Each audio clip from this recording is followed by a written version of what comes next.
사랑하는 광신가족 여러분, 문안드립니다. 우리 주 그리스도와 성령 안에서 거룩한 아버지의 은혜가 충만하기를 원합니다. 사도신경으로 우리 경건 예배를 시작하도록 하겠습니다.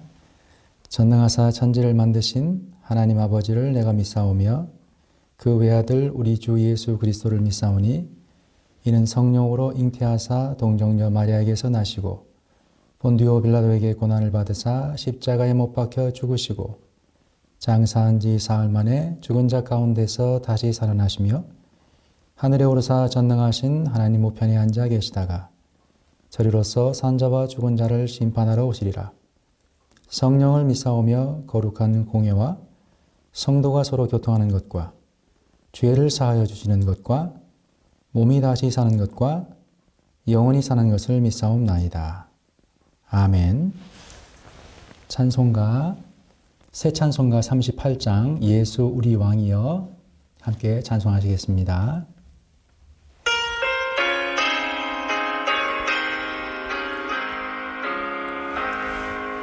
예수 우리 왕이여 이곳에 오셔서 우리가 왕께 드리는 영광을 받아주소서. 우리는 주님의 백성, 주님은 우리 왕이라. 왕이신 예수님 오셔서 좌정하사 다스리소서. 예수 우리 주시여 이곳에 오셔서 우리가 주께 드리는 찬양을 받아주소서. 우리는 주님의 종들, 주님은 우리 주시라. 주 대신 예수님 오셔서 이 찬양을 받아주소서.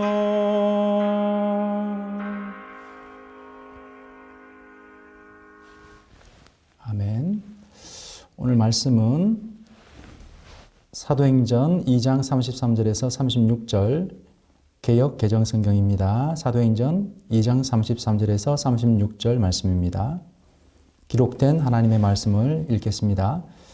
하나님이 오른손으로 예수를 높이심에 그가 약속하신 성령을 아버지께 받아서 너희가 보고 듣는 이것을 부어주셨느니라. 다윗은 하늘에 올라가지 못하였으나 친히 말하여 이르되 주께서 내 주에게 말씀하시기를 내가 내 원수로 내 발등상이 되게 하기까지 너는 내 우편에 앉아 있으라 하셨도다 하였으니 그런즉 이스라엘 온 집은 확실히 알지니 너희가 십자가에 못 박은 이 예수를 하나님이 주와 그리스도가 되게 하셨느니라 하니라. 아멘. 원수를 밟으신 왕이라는 제목으로 말씀을 증거하려고 합니다. 지난주는 교회력으로 성령 강림절이었습니다. 이를 기회로 관련 본문을 살펴보는 것이 시기적절하다고 생각이 됩니다. 오늘 본문은 구약에 반복된 절기인 오순절의 성취로서 성령 강림의 날에 선포한 베드로의 설교의 부분입니다. 본문을 볼까요? 33절입니다. 성부께서 예수님을 높이심에 예수님께서 약속하신 성령을 아버지께 받아 너희에게 부어주셨다고 말씀합니다. 물론 이 본문을 여러 측면에서 깊이 있게 여러 편에 걸쳐 설교할 수 있습니다. 그러나 베드로의 설교의 논지 중 하나는 지금 직접 보고 들음으로 부인할 수 없게 확실히 받은 이 성령은 예수님을 아버지께서 높이셨다는 확증이라는 것입니다. 다른 말로 성령의 강림은 예수님의 높아지심, 즉 예수님의 승기의 결과요, 증거라는 말입니다. 그러면서 34절, 35절에서 베드로는 시편 110편을 인용하면서 이를 뒷받침합니다. 110편은 다윗의 시편이지만 다윗 자신의 사건이 아니라고 말합니다. 왜냐하면 다윗은 하늘에 올라간 적이 없기 때문이죠. 고로 이 말씀은 예수님을 향한 말씀이라는 것입니다. 예수님은 하나님의 우편에 앉아 계십니다. 그래서 그 높아지신 예수님께서 약속하셨던 성령을 아버지에게서 받아 보내주실 수 있게 되었다는 것이죠. 그리고 이것이 이미 다윗의 시편에 예언되었다는 것입니다. 그렇습니다. 장소 이동의 측면에서 말한다면 정반대의 사건, 성령의 올라가심은 그리스도의 성령의 내려오심은 그리스도의 올라가심을, 성령의 강림은 그리스도의 승기를 확증합니다. 성령의 오심으로 그리스도께서 십자가에 못 박혀 죽으시고 부활하신 그분께서 겨우 십자가에서 살아나셔서 단지 생명을 건지셨다는 것이 아니라 그것을 훨씬 넘어 십자가의 고난을 통해 도리어 영광을 얻으시고 승귀하셔서 하나님 우편에 앉아 계시며 권능으로 성령을 보내심으로 왕으로 등극하시고 여전히 우리를 통치하고 계시는 우리의 주시라는 것이 확증됩니다. 원래 주, 퀴리오스라는 말은 황제에게만 사용된 용어임은 주지의 사실입니다. 이것이 이어지는 36절의 의미입니다. 하나님께서 십자가에 못 박힌 예수님을 주가 되게 하셨다. 여기서 다시 한번 눈여겨보아야 하는 것은 왕이신 주 대신 예수님은 전에 십자가에 못 박혔던 바로 그 예수님이라는 것입니다.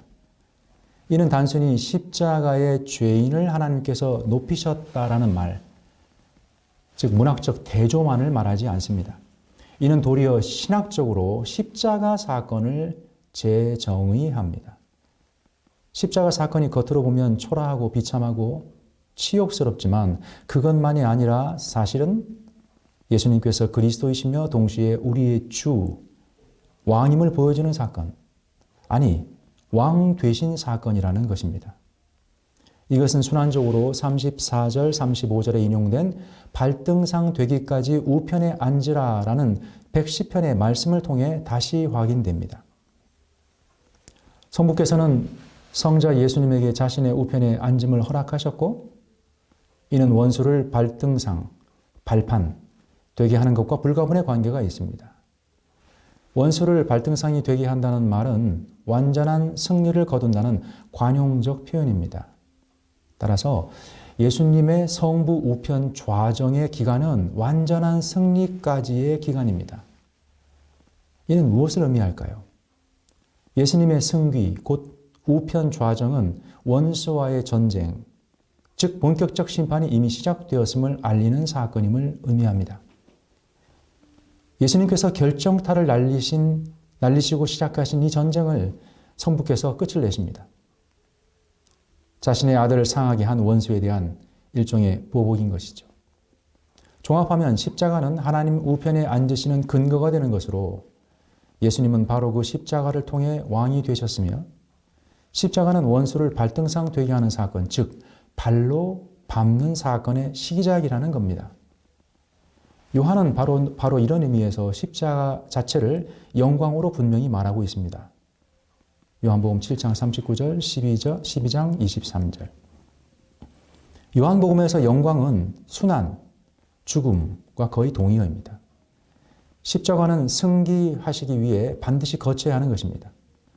그러나 여기서 오해하지 말아야 할 것은 십자가는 영광으로 가는 단순한 길이 아니라 영광 그 자체인 것입니다.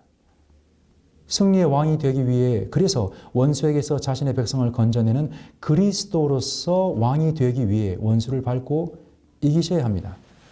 그런데 그 전투가 바로 십자가입니다. 요점은 이것입니다. 십자가 자체가 이미 예수님의 왕되심의 선언이며 원수에게 치명적 타격을 가하여 자신의 백성을 구원하신 사건, 즉 그리스도 되심의 사건이라는 것입니다. 물론 이 싸움은 아직 끝나지 않았습니다.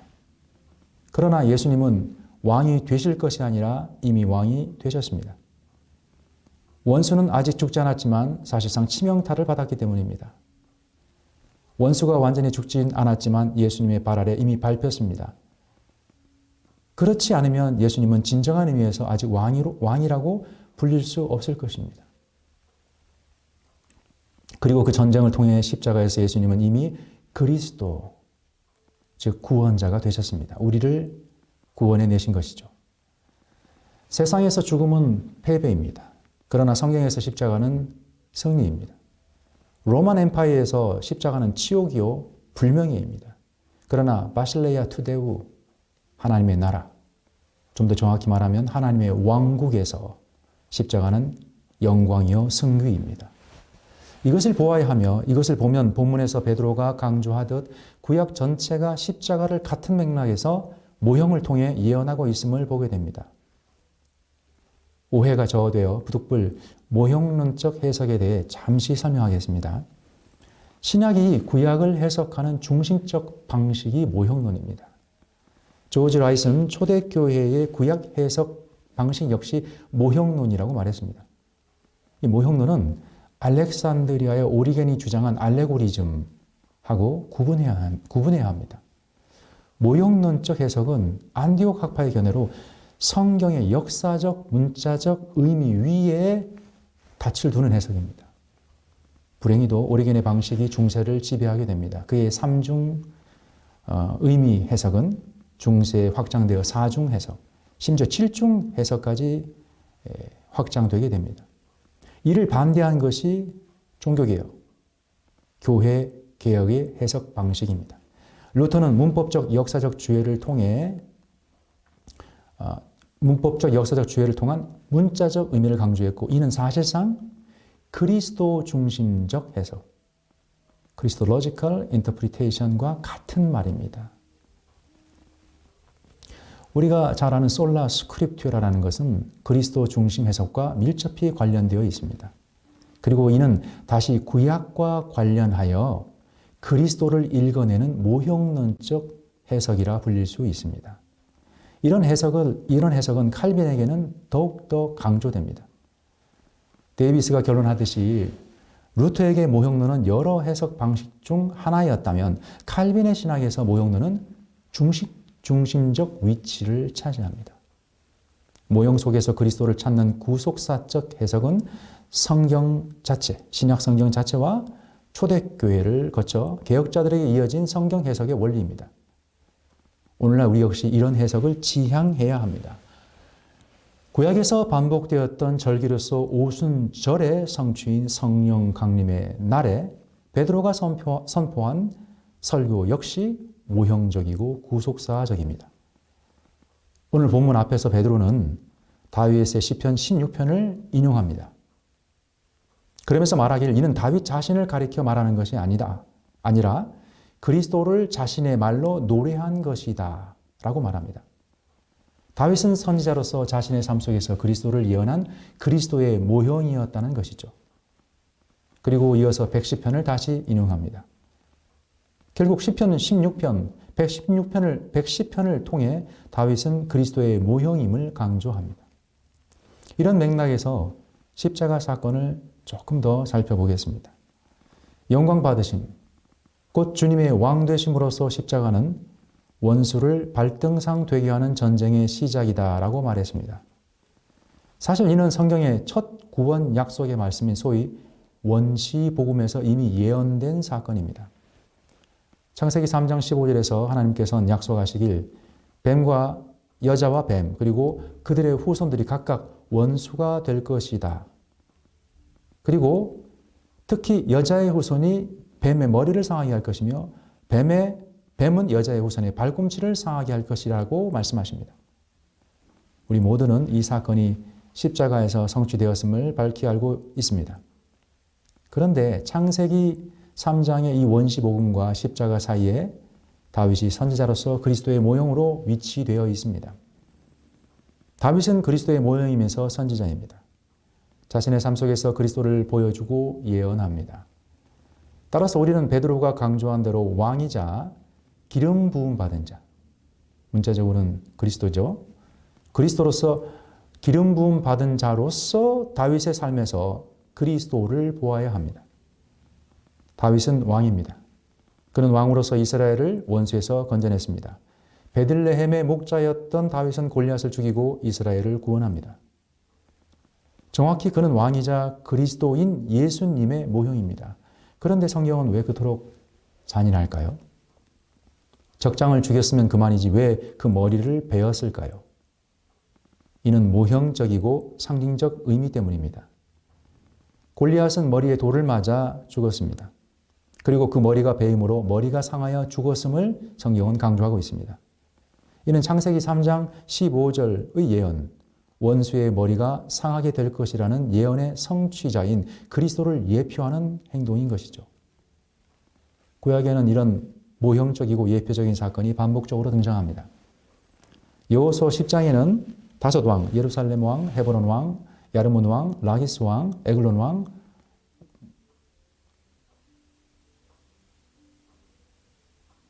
이 다섯이 배신자 기브온을 공격할 때 이스라엘이 이를 도와 전쟁한 사건을 기록하고 있습니다. 익히 알고 있듯이 이 전쟁은 이스라엘의 승리로 끝납니다. 그런데 도망한 다섯 왕의 처리가 특이합니다. 도망한 다섯 왕을 막게다 굴에서 끌어내어 왕들의 목을 밟아 죽입니다. 매우 잔인하고 기이합니다. 그런데 이 역시 구속사적으로 모형적이며 상징적입니다. 이는 마치 어두운 굴에 숨어있는 뱀을 끌어내 머리를 밟아 죽이는 이미지를 보여줍니다. 머리가 아니고 왜 목이냐고요? 그것은 실천적 차원에서 이해해야 합니다. 머리를 밟아서 죽이기 어렵기 때문이죠. 이렇게 구약에서 원수의 머리를 상하게 하여 죽이는 전쟁의 사건은 모두 원시복음의 성취로서 반복적으로 그리스도를 예표합니다.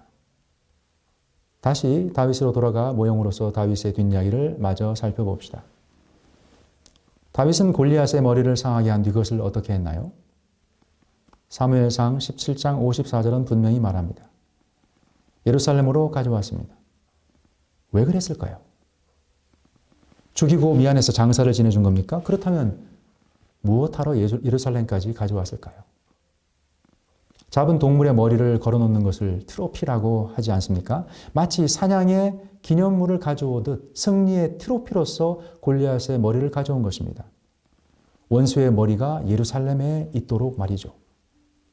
그런데 이는 단순히 다윗 자신의 승리를 기념하는 개인 트로피가 아닙니다. 다윗은 선지자로서 그리스도를 바라보고 그렇게 한 것입니다. 설명하겠습니다. 다윗은 유대인에게 이순신과 같은 존재입니다. 구국의 영웅인 것이죠. 한국 사람에게 명랑의 거북이라는 말은 즉각적으로 이순신을 떠올리게 합니다. 마찬가지입니다. 유대인에게 예루살렘의 해골은 다윗을 그리고 골리앗의 머리를 떠올릴 수밖에 없는 것입니다. 그들의 역사에서 그것은 결코 잊을 수 없는 사건이기 때문입니다. 우리가 이순신 장군의 배가 몇 척이 남았는지 우리는 모두 알고 있습니다. 마찬가지로 이스라엘 사람들에게 왕 중 왕 다윗의 트로피, 그 머리가 어디에 있는지 설명이 필요 없는 것이죠. 그런데 바로 그 예루살렘의 해골 위에 예수님의 십자가 세워졌습니다.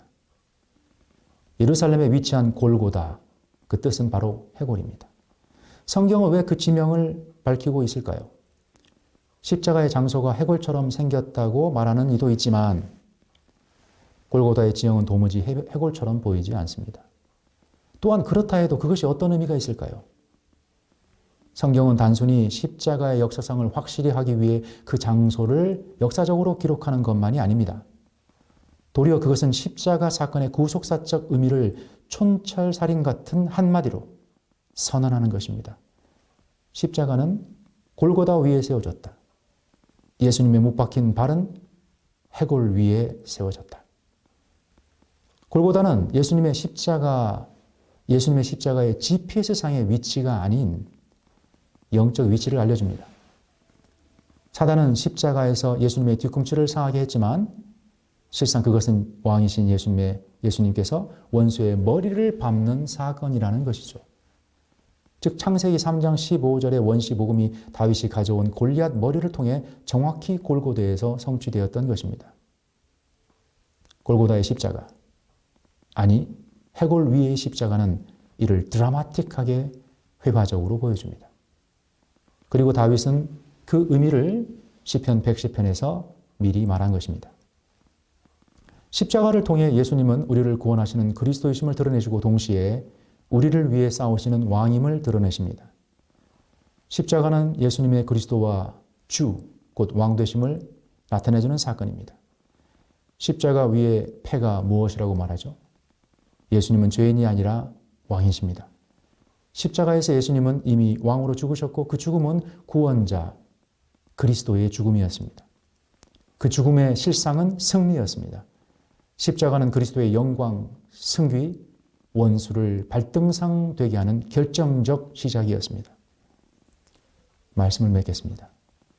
성령의 강림은 성부께서 십자가에 못 박히신 예수님을 왕과 구원자가 되게 하셨음을 확증합니다. 십자가 사건은 예수님의 왕되심과 그리스도 되시는 영광의 사건입니다. 그리고 부활하신 왕은 자신의 자리, 곧 왕좌인 아버지 우편에 앉으셨습니다. 이를 성령 강림은 증거하고 확증합니다. 그러나 그리스도는 아직 우편에 앉아 계십니다. 예수님은 이미 승리하셨지만 원수가 완전히 죽지 않았기 때문입니다. 머리가 깨진 뱀의 꼬리가 꿈틀거리듯 원수 마귀는 아직 역사하고 있습니다. 모든 원수를 그 발 아래 둘 때까지 이는 계속될 것입니다. 그때에는 주께서 다시 오실 그때에는 마지막 원수 사망이 발 아래 놓일 것입니다. 우리는 이 시간 속에 살고 있습니다. 우리는 아직 영적 전쟁 중입니다. 이를 잊지 말아야 합니다. 그러나 동시에 우리는 이 전쟁이 우리의 손에 달려있지 않음을 알아야 합니다. 예수님은 하나님 우편에 좌정하셔서 여전히 우리를 이끄시는 왕이십니다. 우편에 앉으신 예수님은 뱀을 밟으신 승리하신 왕이기 때문입니다. 바로 그분이 싸우고 계십니다. 예수가 다스리고 계십니다. 그래서 우리는 이 전쟁 중에서 승리의 결말을 위안과 소망 가운데 확신할 수 있는 것입니다. 사랑하는 광신가족 여러분, 눈을 들어 하나님 우편에 계신 그리스도를 바라봅시다. 하늘을 우러러 그리스도를 주목했던 스데반이 그랬듯이. 기도하겠습니다. 하늘에 계신 천부여, 모든 영광과 찬송을 받으소서. 또 그 우편에 좌정하신 성자시여, 동일한 영광을 거두소서. 주의 귀한 발은 골고다에 못 박혀 상했지만 정작 그 발은 원수를 밟으신 승리의 발이셨습니다. 사단의 머리를 밟으시고 부활하셔 하늘에 오르셨으며 아버지의 우편에 좌정하셔 지금도 십자가로 시작된 이 승리의 전쟁을 이끌고 계십니다. 오 성령이시여, 합당한 경배를 받으시오며 우리의 눈을 열어 우러러 천부와 그 우편 보좌에 앉으신 왕 되신 예수님을 보게 하소서. 주 그리스도 왕이신 구원자 예수님의 이름으로 기도합니다. 아멘. 주기도문으로 기도함으로 경건 예배를 마치겠습니다. 하늘에 계신 우리 아버지여, 이름이 거룩히 여김을 받으시오며 나라의 임하옵시며 뜻이 하늘에서 이룬 것 같이 땅에서도 이루어지이다. 오늘날 우리에게 일용할 양식을 주옵시고 우리가 우리에게 죄 지은 자를 사하여 준 것 같이 우리 죄를 사하여 주옵시고 우리를 시험에 들게 하지 마옵시고 다만 악에서 구하옵소서. 대개 나라와 권세와 영광이 아버지께 영원히 있사옵나이다. 아멘.